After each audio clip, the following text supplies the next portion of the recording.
সরকার দ্রুতই দেশের খনিজ সম্পদের বাণিজ্যিক ব্যবহার নিশ্চিত করতে চায় বলে জানিয়েছেন বিদ্যুৎ, জ্বালানি ও খনিজ সম্পদ প্রতিমন্ত্রী। সকালে রাজধানীর কারওয়ান বাজারে পেট্রো বাংলা অডিটোরিয়ামে বাংলাদেশ ভূতাত্ত্বিক জরিপ অধিদপ্তরের একটি অনুষ্ঠানে একথা জানান তিনি। বলেন, এ খাতে গবেষণা সহ সব ধরনের সহায়তা দেওয়া হবে। অনুষ্ঠানে প্রধানমন্ত্রী বিদ্যুৎ, জ্বালানি ও খনিজ সম্পদ বিষয়ক উপদেষ্টা বলেন, দেশের চলমান সংকট পশ্চিমা বিশ্বের সৃষ্টি, ভবিষ্যতে আরও চ্যালেঞ্জ আসবে।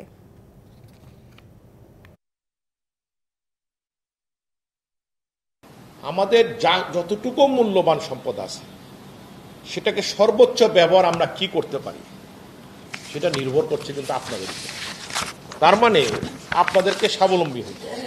আজকে সমস্ত উন্নয়নশীল দেশের উপর যে চাপ সৃষ্টি হয়েছে এটা পশ্চিমা বিশ্বের সৃষ্টি, যাতে ভবিষ্যতে চ্যালেঞ্জ আসবে।